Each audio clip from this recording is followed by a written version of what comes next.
I am Senator Bernie Sanders. Ask me anything. Hi Reddit. I'm Senator Bernie Sanders. I'll start answering questions at 2 p.m.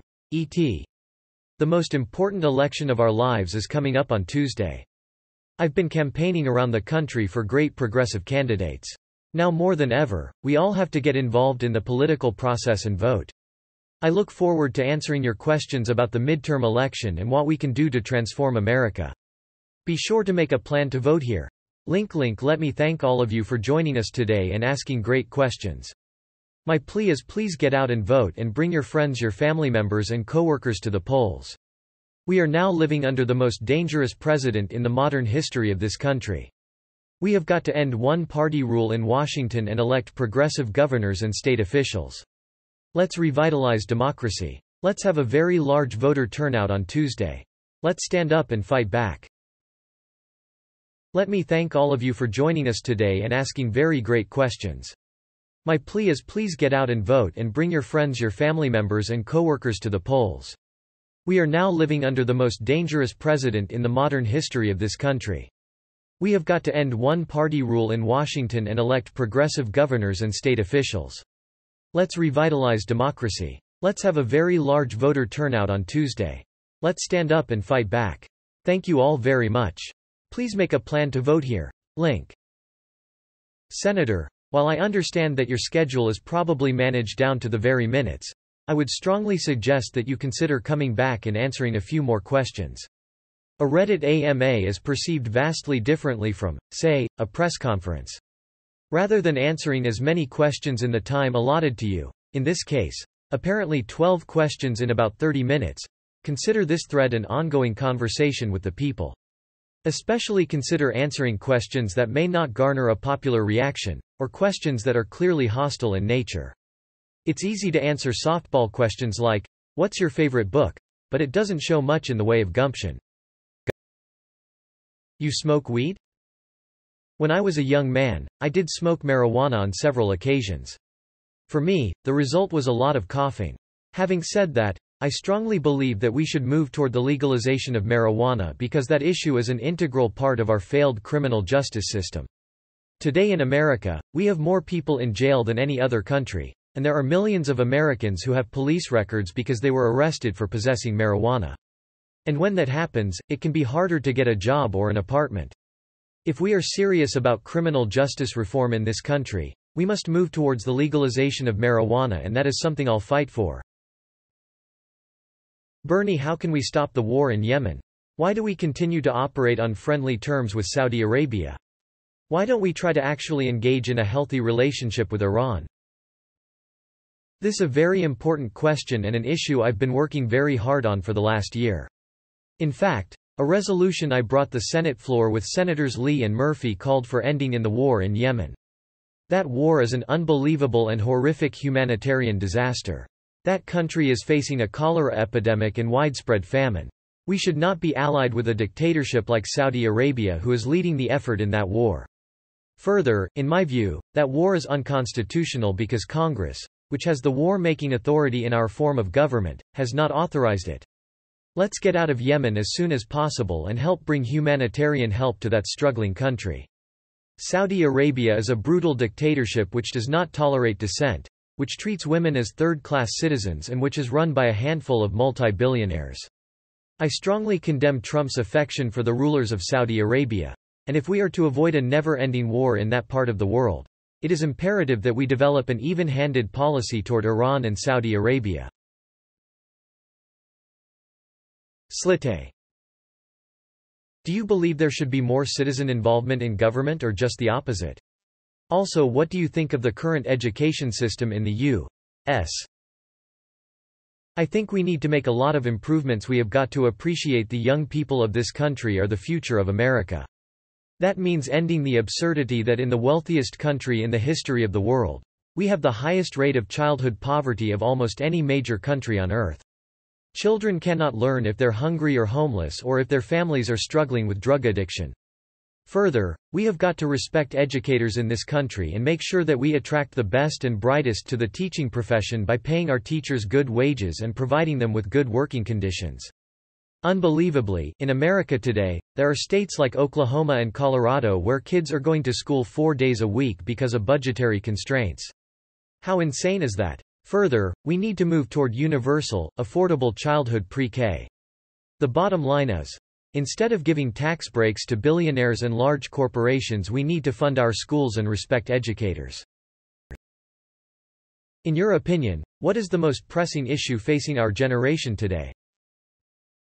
In my view, the younger generation is the most progressive generation in the history of our country. They are leaders in the fight against sexism, racism, homophobia, religious bigotry, and discrimination. They also understand, even though Trump does not, that climate change is very real and has to be addressed. This younger generation will have a lower standard of living than their parents if we don't turn the economy around and create jobs that pay decent wages.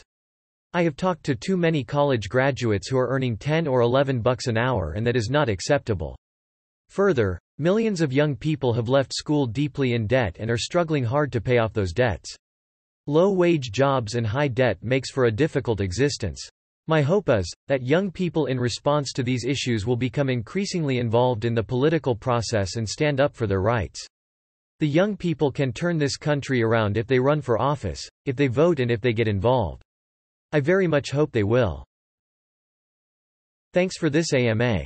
How can we do better to combat disinformation? It's such a difficult thing, and the goalposts are ever moving when it comes to free speech. How can we identify and combat blatant lies without violating constitutional rights? This is on my mind constantly, and I have no idea. What's the best thing about Vermont? I love Vermont because of its natural beauty. When you visit us, you will find that we are truly one of the most beautiful states in the country and that we have 4 special seasons. Right now, the leaves are changing, which is a beautiful time to visit Vermont. Further, we have a very down-to-earth type of politics in which candidates at the local, state and federal level remain close to the people. I think it's fair to say that in Vermont at one level or another I have personally met a good percentage of the people in our state. Lastly, I'm proud that in recent years Vermont has developed one of the most progressive election systems in the country, making it very easy for people to vote. Hi Bernie, how will a single-payer healthcare system actually save Americans money? How is it that America is paying more per capita for healthcare relative to other developed nations that have implemented single-payer? I would hope that there would be widespread support in Congress, as I know there is among the American people, for the legislation that I've introduced, which would guarantee healthcare to all Americans through a Medicare for All, single-payer program. The first year of the 4-year phase-in program calls for lowering the eligibility age from 65 to 55 and for covering all the children in America. I would hope we can get widespread bipartisan support for that. Further, all Americans, whether they're conservative or progressive, understand we're being ripped off by the pharmaceutical industry, which charges by far the most per country. The American people want us to stand up to the drug industry, and I hope very much we gain bipartisan support to do that. Hi Senator. What, if anything, can we expect the Democratic Party to do about student loan debt? Also, under Obama there were too many unemployment extensions given out. However, under Trump there are 0 extensions being given. I am unemployed and am putting an overwhelming amount of effort into getting a new job. However, my unemployment is now up and I have yet to land a new position. Now I have barely any income on my part. I am married, and a 3-year-old son to take care of. The nanny position I took while I am job searching in my field barely pays anything. Do you think it is possible that something will be done about the extensions? This is a huge issue which I am deeply immersed in. Not only do we have to make colleges and universities tuition-free, but we have to provide help to the tens of millions of Americans who are struggling with outrageous levels of student debt. Right now, there are millions of Americans who have $50,000 or $100,000 of debt and struggle to pay that debt, often at high interest rates. If Trump and his Republican colleagues can provide $1 trillion in tax breaks to the top 1%, we can make public colleges and universities tuition-free and substantially lower the burden of student debt on millions of Americans. If you could replicate the USA's economics on another country's economics, which country would it be? I think there is a great deal to learn from many countries around the world, especially Scandinavian countries. These countries Denmark, Norway, Finland, Sweden provide healthcare to all people as a right, have excellent universal child care programs and make higher education available to all their young people at no or little cost. Further, they have been aggressive in taking on climate change and moving toward sustainable energy. These countries understand it's important to have a government that works for all of their people, not just the people on top, and that's a lesson we must learn for our country. Danish citizen here. I know the idea of paying 40+% taxes of your income must seem insane, but hear me out. I am 20, I started working full-time in my gap year and I have to pay that amount of taxes, and yeah, it took some getting used to, but our minimum wage is good, so earning enough despite tax is not a problem at all. The benefits. I never have to worry about getting sick, cause the costs are covered by the state. Not only are there no tuition fees, after turning 18, we actually get paid to study. Around $880 a month if we live away from home.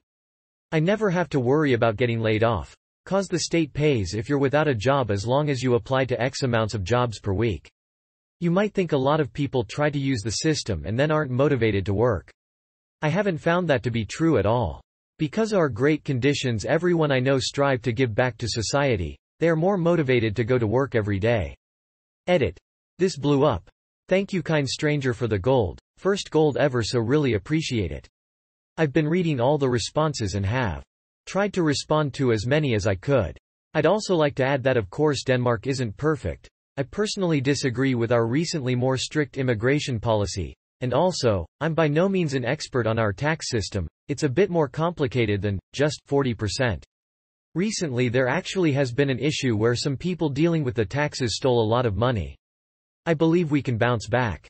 It just comes to show that our model only works if society invests in its people and if people invest in society. Thanks for this AMA. Senator, if Democrats take control of the Senate or the House after the midterms, what is the first piece of legislation or issue you'd like to work on?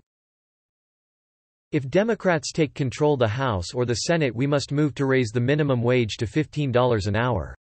We must immediately lower prescription drug costs in this country, and we must work aggressively towards Medicare for all. We also have to take on Trump in transforming our energy system away from fossil fuel toward energy efficiency and sustainable energy as we combat the great threat of climate change. What can we do to prevent climate change from killing humanity? It is incomprehensible to me that we have a president who is not only a racist, sexist, homophobe, xenophobe and religious bigot but a president who rejects science.